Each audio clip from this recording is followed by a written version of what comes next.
could have never imagined it would have turned out like this. Suspect is possibly still on scene. We have a male that has been shot. Numerous deputies moving in with long rifles, handguns, shields. I mean, I was just a small town news reporter. A man who was suspected of robbing a bank on Cortez Boulevard was shot.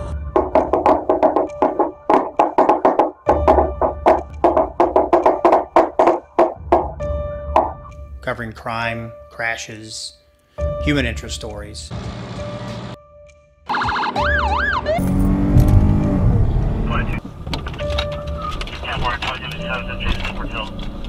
You know, typical daily news.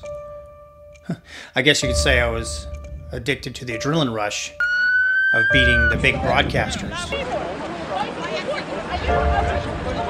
Air unit here soon. There are reports of shots fired by Hernando County Sheriff's deputies. Shots fired, we need GMS. Are you guys good? Suspect down, let's go, get down here.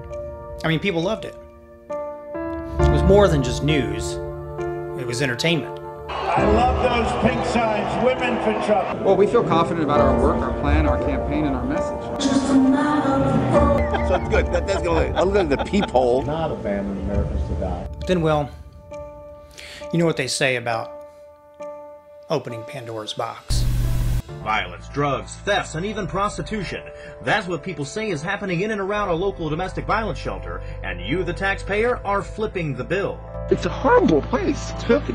It's disgusting. Plus, it's important for you either. There were girls outside smoking pot, shooting dope. Kidnapping incident, argument, drugs, to sexual proposition, people knocking on your door at 11, 12 o'clock at night asking for rides, for money to use your phone. Women and children come to this secure facility behind me, hoping to find safe haven from abusive situations inside their own home. Unfortunately, some women claim that the conditions inside this facility are worse than the ones they came from. The house was disgusting, filthy, gross. The high chairs were dirty. The kitchens were dirty. It's filthy. It's a horrible place. There were girls outside smoking pot, shooting dope in their cars. Some of the women there would pull their 3-year-old kids' hair straight up, and the staff would just look and say nothing. Constantly, you know, being on our property, we found drug paraphernalia, baggies, hypodermic needles, rolling paper packages. During our investigation, we discovered that the Hernando County Sheriff's Office received 187 calls for service to the facility in just 1 year, resulting in at least 4 arrests. In comparison, Pasco County Salvation Army Shelter only had 14 calls for service in 1 year, and Stewart County's Safe Space saw the same number of arrests in just under 2 years. Attempts to interview shelter director Shannon Sokolowski resulted in a vicious mudslinging campaign against RNRF by staff and even members of what is supposed to be a professional board of directors. There's a big sign with your face, your name. Do not contact Real News. You know, a large majority are, you know, not using it for what it's there for. Really, what type of people are going in there for help, and why? And when several of them openly admitted we just needed a place to save money. I go out and see my husband every day. In my eyes, I think it's poor. I think they're money hungry. I think they're getting money from the states or wherever they can in donations just to make it look like they're helping people when they are not. And stop abusing the person that's abused. Residents in this neighborhood want to know, will administrators take action? And are women and children behind these walls safe? Reporting from Spring Hill, I'm Tom Lemons. Dawn Center is situated about 45 minutes north of Tampa Bay in Spring Hill, Florida.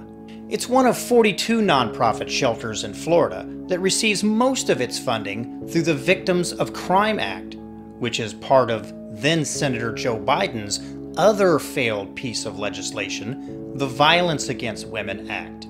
Conservative-minded people know President Joe Biden is an expert at using identity politics to win elections.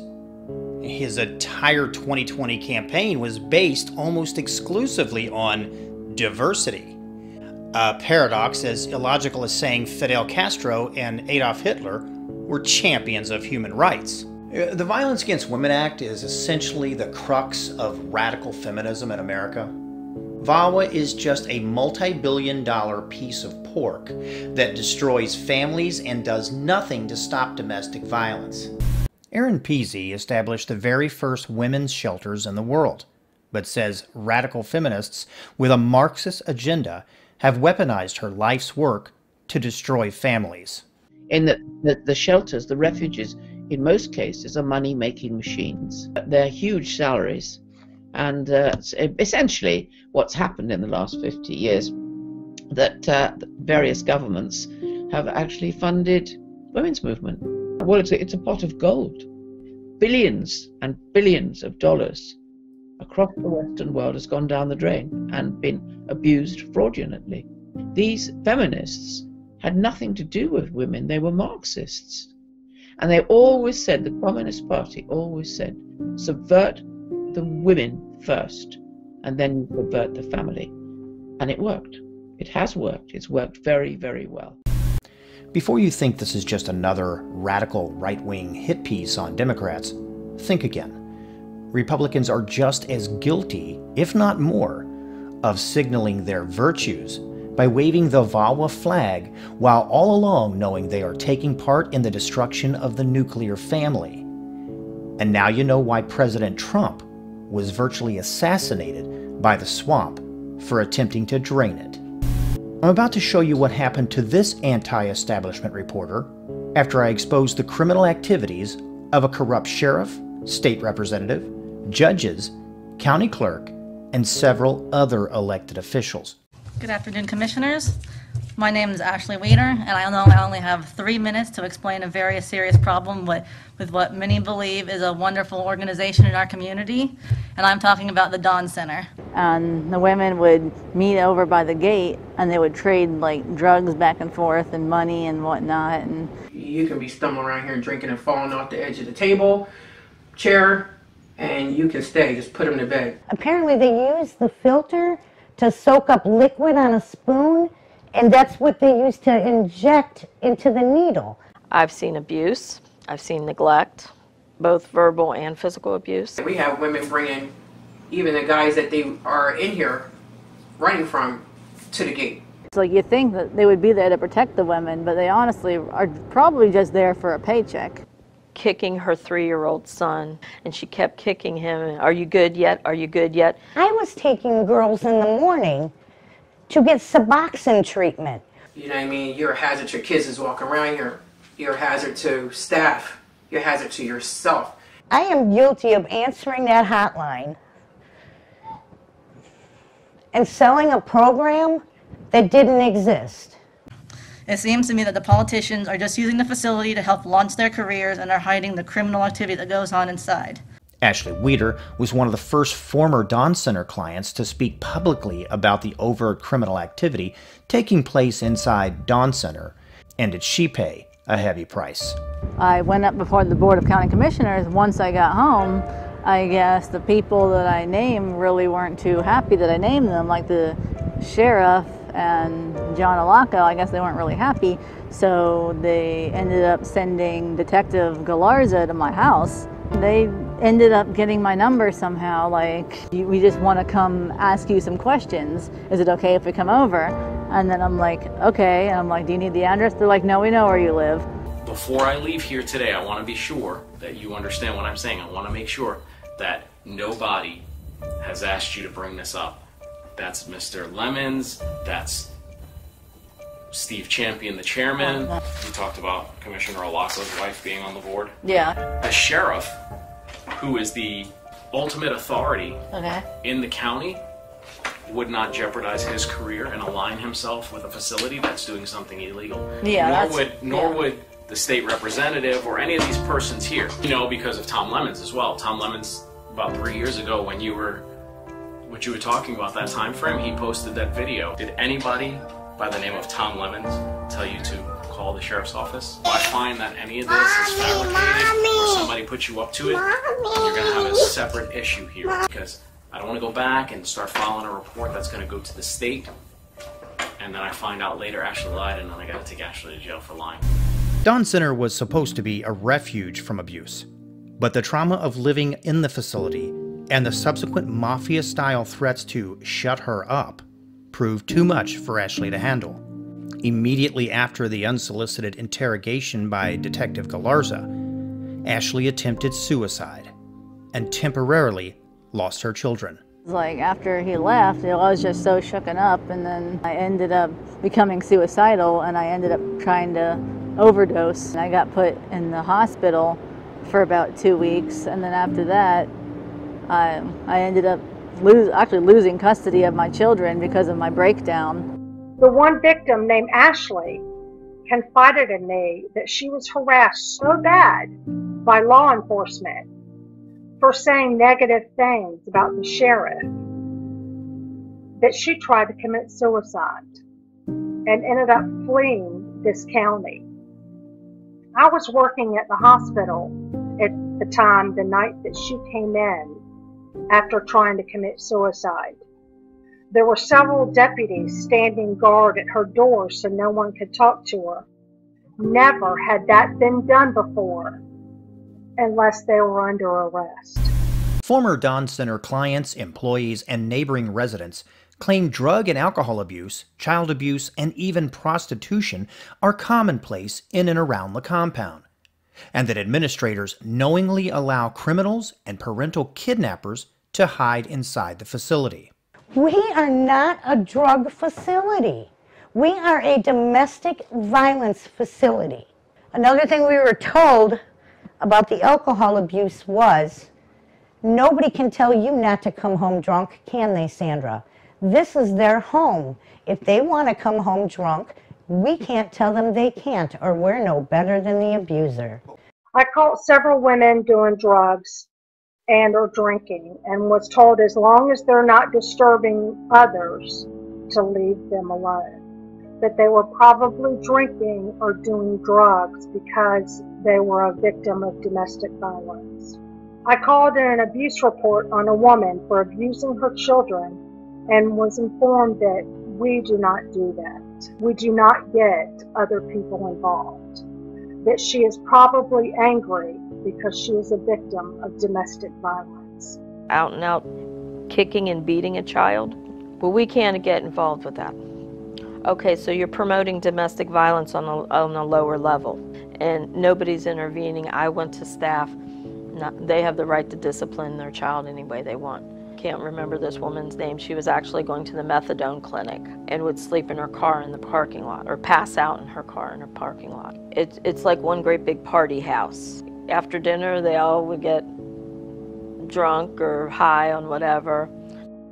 I called 911 on a woman that was strung out on meth and was reprimanded because we don't interfere and we don't get other parties involved. Women left their young children alone in their room and left the property to go to the bar and go drink. We were to ignore that. Women would share bottles of melatonin and put it in their children's bottles so they would sleep more, especially if they were going out. We were told to not say anything. She claimed to be homeless and lived behind Walmart. She brought this guy in, claiming that he was an abuse victim, when it turned out that they were caught having sex in one of the other rooms. A lot of the drug and alcohol use is being ignored, brushed under the carpet. Like I said, they're really not helping people. The only people they're helping are themselves by putting, what money that could be used to actually help people, to get them out of a situation, or help them learn the skills to get on with their lives. They're not doing. I don't even know where they're putting it, other than they're all driving new cars. What we're concerned about is the safety for the kids and what these individuals are leaving behind.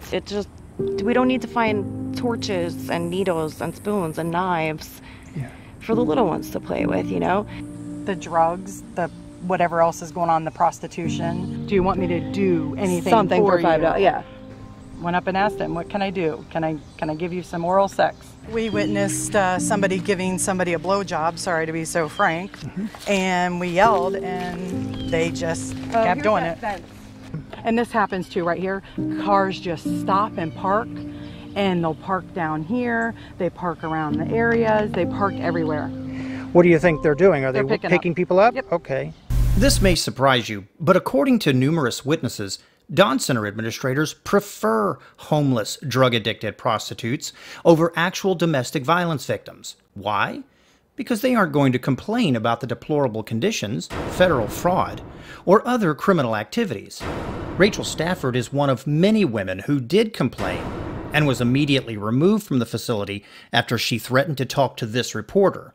To pack 3 kids and all of our stuff, and I have no ride or no help or anything, and I have to leave. Like, you gave me 23 hours to do an impossible task. Yesterday afternoon, I was told that I had to exit today by 3 o'clock. I have 3 kids, no transportation, no help, family support, no car, no means of way of doing anything. At the time, I had $2 in my bank account, and I had to find a ride, somewhere to go with my stuff, pack it, get my kids together, and move everything by myself outside here. People come here thinking they're going to help, or this and the third, and they don't.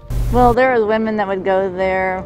It seemed like they really weren't there to actually get away from a domestic violence situation, just somewhere to be.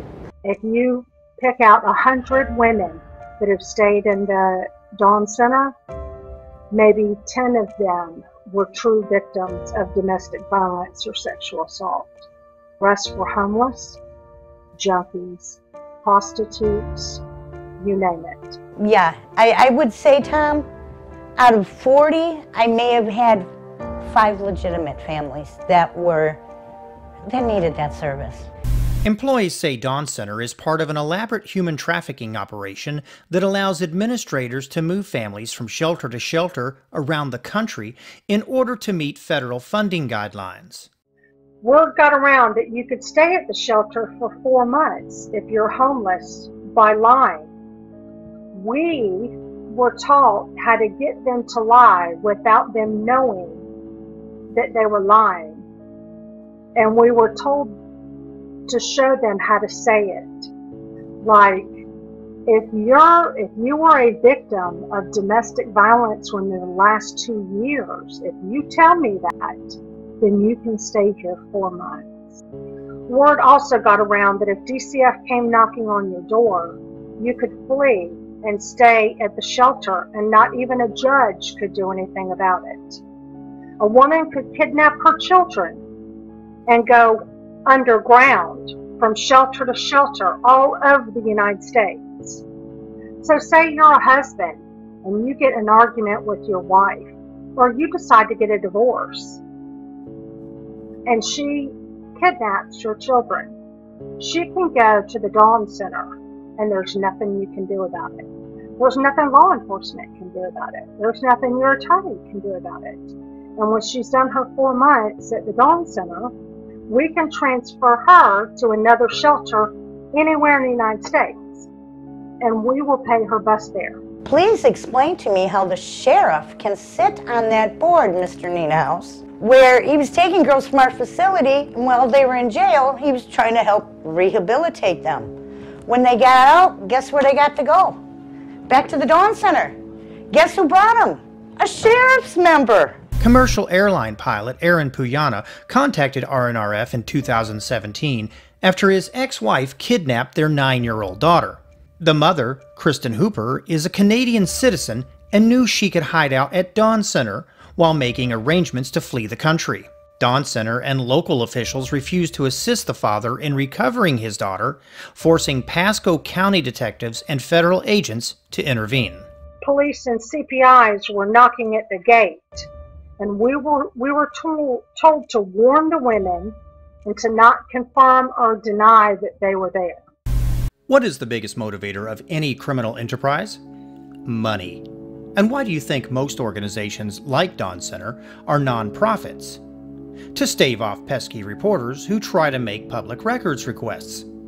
Combine that with confidentiality laws matched only by those of the intelligence community, and you have an untouchable criminal enterprise that operates under total immunity. There are 42 domestic violence shelters in Florida, and each one receives millions in federal and state funding each year. Dawn Center receives an average of $1.1 million in state and federal funding, not including private donations, goods, and in-kind services. So would it surprise you that over 75% of funding goes directly to employee salaries and benefit packages? Witnesses say there is a stockpile of food, clothing, and toiletries at the facility, but that women and children rarely receive what they need and often go without. In addition, employees force women to sign for goods and services they never receive, so that requirements are met for federal grant applications. And that is called fraud. We give them money, which is a problem for me, so we need to, I didn't agree to that to begin with, but we should probably look into this and make sure that our tax dollars that go into this, are, there's no, truth to any of this stuff. I don't know. I mean, somebody needs to look at it. First off, tax dollars shouldn't go to it, but I was outvoted 4-1, so it's all good. They told me that in order to stay there, that I had to sign for feminine products that I wasn't going to use. They said because I fall in the age range, but I had a medical procedure done in November of 2014 that made it to where I don't get a cycle every month, and there was no reason for me to sign for it because I don't use them. And I told them that, and they're like, well, if you want to stay here, you're going to sign this. There were people from the Catholic charities who said that they had donated gas cards, and at the time I had a car, and I would ask the staff, I'm like, I heard you guys have gas cards, can I get one because I need to go to work? And they were like, well, we can maybe help you with the bus pass, but we don't have any gas cards. And it's like the donations that women get, the staff go through it first to see what they want, and then the women get whatever the slim pickings is at the end. Donations of clothes were never distributed to women and their children, regardless of the need. All clothes were sorted by either staff or volunteers and sold to a company that pays per pound and shreds them. We were allowed to purchase an item of clothing $1 per item. Where that money went, I have no idea. Donations of hygiene products were kept in the garage under lock and key. A victim would have to ask at least twice to show that they really needed it. There were boxes and boxes of those mini bottles, and regular size, but they were not given to the victims. Food donations were locked up and only given out to certain women with their children. Boxes and boxes of gifts were never given to victims, but instead used by staff, where Bath and Body Works would donate gift sets, hundreds of them. None of the victims ever got those. Victims requesting shelter that were hearing impaired or couldn't speak English were told, we are always full. For Boca, put down that you had a session. So they come down to my desk and just talk to me. Is a session. You know what I mean? I offered this and I offered that. And I'm like, well, I didn't really offer that. You know what I mean? But if you offered this, that comes with it. You know what I mean? So put that on here. Do I think that there is some illegal things that could be necessarily going on that need to be investigated? I think all monies that are federally funded, donated or anything otherwise, should be. One of the moms had to pick up a kid from school. She got a call from the school and the child was misbehaving. We have 2 vans out there and she has 6 kids. She had to take like 4 of them with her to go get the 5th kid. And I'm like, we have a van here, why not just start to rain? Like, why, you know what I mean, why put her on a bus and not even give her a bus pass on top of that? Don't even let them know we have bus passes, you know what I mean? Don't volunteer bus passes. We couldn't even give women a toothbrush without them coming to ask. I used to stack, we had these pillowcases that were prepped for the parents, you know, the women rather, you know, that would come in, and I knew they, you know, maybe they had children with them or, you know, whatnot, whatever, if I knew whatever their situation would be. I might throw a couple of diapers in there, a couple of feminine napkins in there, a toothbrush, a washcloth. You know, your bare essentials, you're running from something, is mine, so to speak. You're not going to think to grab all these things. You know you're going to need them. I got in trouble. Who told you to do this? Like, went to my thought, like, who? We got a whole garage full of this stuff. It's just sitting there collecting dust for the most part, you know what I mean? We're just stacking more on it. I mean, we have trash cans full like this, and it is nothing we can do. And I gotta sit here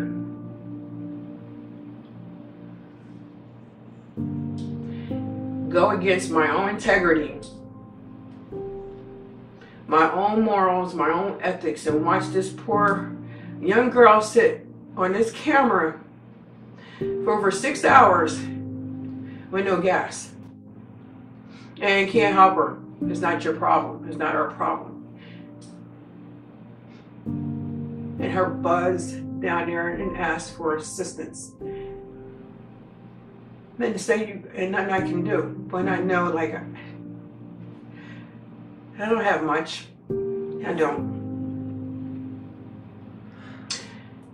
But I know I had enough to help that young lady to get away from that gate. I've been on record several times with the commission to state that I'm not in favor of spending taxpayer money on any nonprofit per se, because I believe it's when it comes to charity and it comes to nonprofits, that individuals should have a right to determine where their dollars are going to. I was not for this. I was not spending. I mean, and they would say, well, it's only 50 grand to all these organizations. Well, 50 grand is 50 grand. And 50 grand is a lot of money to a lot of people around here. It's a lot of money to me. I don't know about you, but to me, I mean, any dollar that's spent has to be accounted for, and we're accountable to the citizens of the county. And regardless of how you feel about the Dawn Center or any organization, so it really doesn't matter. It could be the best nonprofit. It's still the citizens should have a choice of where their dollars go to. If you pay taxes, it's supposed to be for services that you receive as a whole in the county, and I don't think those organizations, including Dawn Center, give services to everyone. If you think this is unusual, think again. The Department of Justice has prosecuted dozens of grant funding fraud cases in several states, sending many of the accused to prison and forcing them to pay astronomical fines. While conducting my own investigation into the Florida Coalition Against Domestic Violence, the Miami Herald reported that FCADV executive Tiffany Carr was paying herself nearly $1 million annual salary on the backs of the taxpayer. The FCADV was the nonprofit organization that managed and dispersed grant funding to all Florida shelters, until Governor Ron DeSantis ordered a criminal investigation and shifted oversight to the Department of Children and Families. But the threat of multi-year prison sentences doesn't seem to deter would-be criminals from taking advantage of a systemically flawed enterprise that all but hands a blank check to administrators with little or no oversight. And as long as you have influential people protecting you from being investigated, like Dawn Center, who is going to blow the whistle? And who is going to listen? One former Dawn Center advocate did blow the whistle and filed a lawsuit, but she settled out of court with a non-disclosure agreement preventing access to details of the case. But the plaintiff, Christine Gimlin, did agree to speak to me about the issues before she retained an attorney. There's a lot of things that are going on in there that are not legal. There's a lot of funds that are being used for things that they shouldn't be used for. They're paying people out with grant money that are their friends that's work is not being completed. They're supposed to be a domestic violence and sexual assault shelter, and their staff is being sexually assaulted and physically abused. There have been multiple assaults to the staff by participants that are high or on drugs or drunk. There were instances where I had bruises on me. I had somebody's handprint on me. They were made very much aware of what was going on. These people were allowed to stay and continue to terrorize. I don't even know that Shannon knows what goes on in that shelter. She is never there. So you think there's people that are on the payroll that really aren't even there doing anything? Yes. And there are so many advocates that are there that really want to help people, that really want to, and they are helping them, but they're being bullied. Based on what I heard and what she said in front of me and made accusations, of course he should investigate. If there's any allegations, period, about anything, really, I mean, when there's an allegation about a crime committed, especially with taxpayer dollars, of course the sheriff should investigate. And I would hope he would agree with that. If you asked him, he would say, well, of course I would investigate any kind of crime that's reported to me. But after hundreds of complaints by former clients, employees, neighborhood residents, and a dozen real news reports, Sheriff Al Nienhuis refused to conduct a single investigation. Not even the serious investigation Detective Galarza claimed would ensue after his interrogation of Ashley Weeder. Maybe it has something to do with Sheriff Nienhuis sitting on the board of directors of Dawn Center, along with Hernando County clerks, current judges, a state representative, and other elected officials who use Dawn Center to springboard their political careers. But how widespread is the corruption, and to what lengths will they go to protect their criminal enterprise? So now that you know some of the players, let me show you how the game is played. Sometimes the person you least expect to be in charge of a criminal operation is often hiding in plain sight. Hernando County Clerk Doug Corvat is well liked by people who know him, but what they don't know is that he actually allows Dawn Center to control every aspect of court operations, including how a judge rules in criminal and civil domestic violence cases. And here's how it works. County Clerk Doug Corvat deputizes dozens of Dawn Center advocates who then become paid county employees. The clerk provides the private cell phone numbers of all county and Fifth Circuit judges. Then, the deputized Dawn Center clerks encourage women to lie on petitions for domestic violence injunctions. But hold on. You're probably thinking, no one would ever perjure themselves just to gain an advantage in divorce or child custody cases, right? If Biden's domestic violence law passes, women will use this as leverage in divorce cases. Bizarre. The protective order carries criminal consequences. Accordingly, that's a pretty heavy tool in negotiating a divorce. To do the protective order as part of your case, it gives you more leverage in negotiating settlement. And again, if you're doing a divorce and you can prove up a temporary ex parte protective order, that gives you a lot of leverage if all of a sudden they were having access to the house, the kids, the property, and all of a sudden there's a tax bill in place. Then all of a sudden you're bringing them to the table a lot faster. You can use to get a protective order, or use as a bargaining chip in your divorce. Bargaining chip in your divorce. Bargaining chip in your divorce. And if that isn't enough, judges from all 20 Florida judicial circuits admit that the injunction process is seriously flawed. And petitioners often use injunctions to gain an advantage in divorce or child custody disputes. One Florida judge estimates that up to 40% of his cases had no merit at all. Another group suggests 81% of all petitions are either unnecessary or false. Experts say misuse of the injunction process wastes precious resources and hurts true victims of domestic violence. Now, where were we? Oh yeah.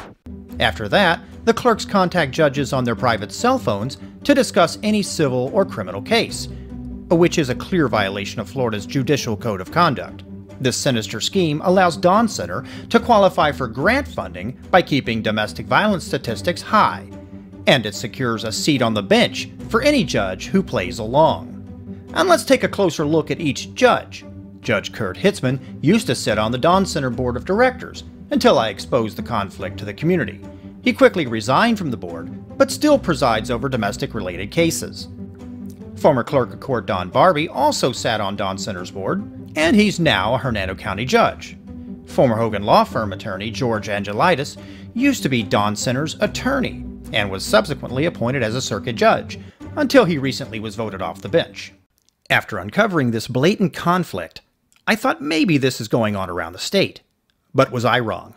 I contacted the clerks of every county in Florida, and not a single one deputizes civilians.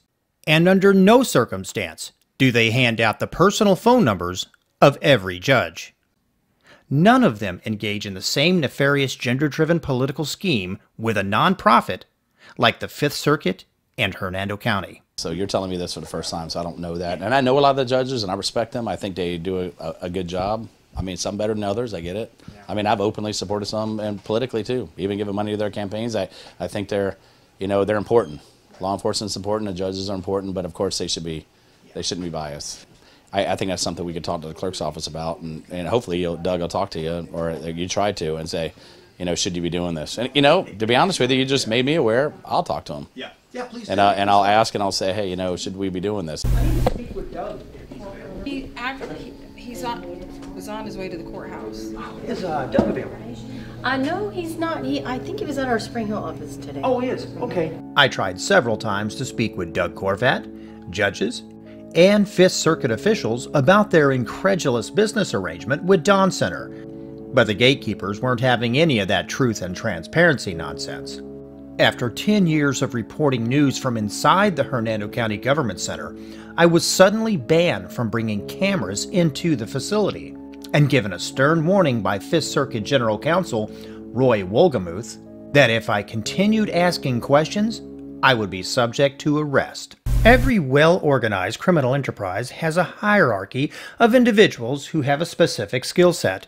Dawn Center is part of what is considered a clustered hierarchy, where they operate autonomously but under the protection of ranking members. Not many would risk everything to expose a dangerous criminal operation like Dawn Center, but I did, and I paid dearly.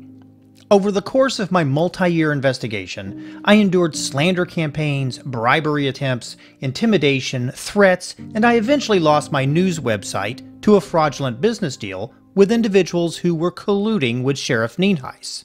During an interview with Nienhuis at the scene of an attempted homicide, he took the opportunity to chastise me for my style of reporting.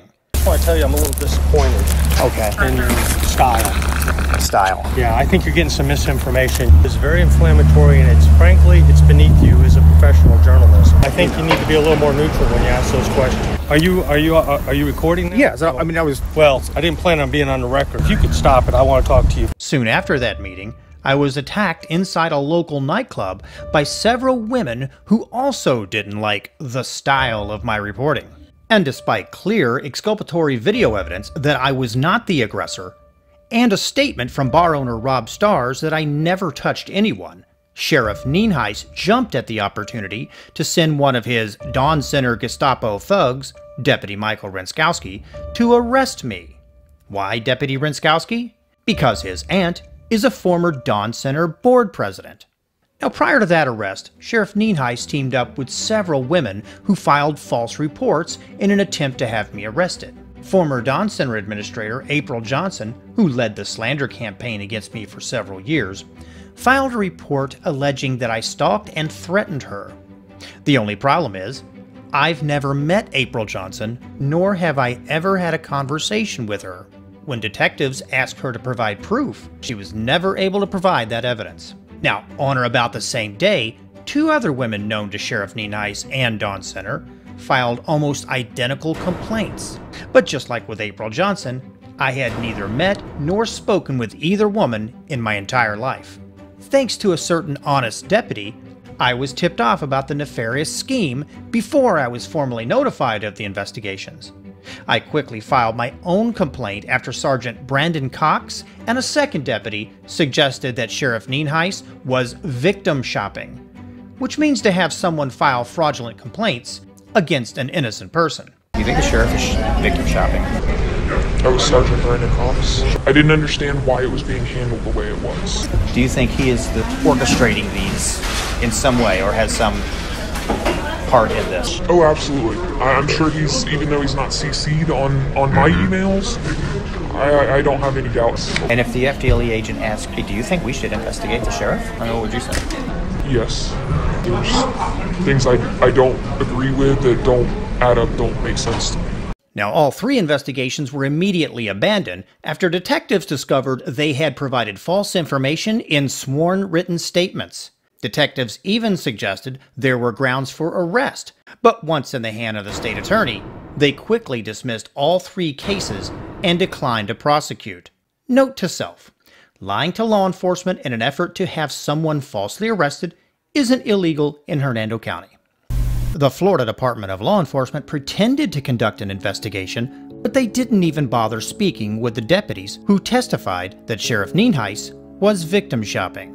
Under the guise of an investment proposal, State Representative Blaise Ngolia offered to give me up to $250,000 if I just stopped writing news about Dawn Center and Sheriff Nienhuis. He even sent one of his goons, Samuel McCall, to threaten me if I didn't sell my business to him.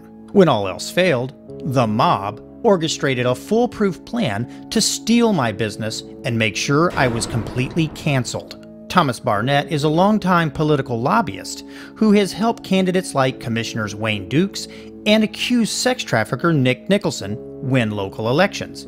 Barnett teamed up with Fort Myers State Farm agent Ray Hare to invest into my business.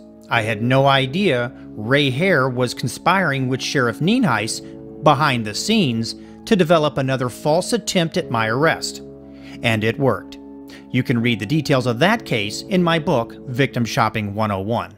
Contact 5 Palm Beach Post joint investigation into the Department of Children and Families uncovered deep-rooted problems. Did I break the rules? Yeah, I broke the rules. Why did I do it? I did it because I wanted to keep my job. The people that really care about the families are few and far between. Florida's Department of Children and Families is always under fire for allowing children to be abused or even die under their care, while taking children away from average families who are easy targets. And guess which agency was directed to manage all Florida domestic violence shelters after fraud was discovered inside the Florida Coalition Against Domestic Violence? That's right, DCF. And they even hired over 30 former employees from the duplicitous nonprofit. Over the course of my investigation, I've made numerous public records requests to DCF to try and pinpoint the core problem in Florida, and they've done everything possible to stonewall access to those records. But that all changed just days before the release of this film. Convenient. You see, DCF has ignored hundreds of reports to Dawn Center, including 3 abuse reports of my own. Records show DCF attorneys and other top brass discussing how they can avoid turning my complaints over to the Florida Department of Law Enforcement, which we already know is also involved in protecting Sheriff Al Nienhuis. When I asked DCF to explain their inaction, they began an illicit taxpayer-funded investigation into my private life in an effort to assist Dawn Center with their defamation lawsuit against me. And isn't it ironic that the Department of Children and Families motto is enhancing public trust in government? I know people are going to say, well, if it was this bad, why didn't I say anything 3 years ago? That was the most selfish mistake that I made. And I paid dearly for it. So no one should have to live like that. No one needs to be threatened that way. He's never once made me feel uncomfortable like other women have met him and then they're not uncomfortable. I think it's just people out to get him who are trying to tarnish his name. Did you know who I was during the time that you were there? It was part of the training because they're not, the women that work there, their hearts aren't pure. And the only thing that they're pure about is the money they get and pure about making men pay for the shit that they feel as though they need to pay for. In an effort to stop the release of this film, Dawn Center and their attorneys with the Hogan law firm filed a frivolous lawsuit claiming my reports were libelous. And who do you think will be presiding over that case and the criminal charges? The same judges who are loyal to a fraudulent ideology and their master, Dawn Center. What is the ultimate goal? It's to cancel out anyone who questions the grand scheme of the domestic violence industry, divide families, and use identity politics to further their political careers. But the whole concept, the whole argument that all women are innocent victims of male's brutality and oppression because of the patriarchy, it makes actually no sane sense at all. And then the fight to destroy marriage, and then behind it all was always the idea to destroy men. I can't think of a time in history when the women in the Western world en masse turned against men and fathers, from the very beginning to the idea that marriage was a dangerous place for women and children. This was said publicly, and what happened after that, the new family would be women and children with no men. Am I afraid of showing my face on this video? Yes. I'm not only afraid for my own safety, I'm afraid of my friends being harassed because they're friends with me.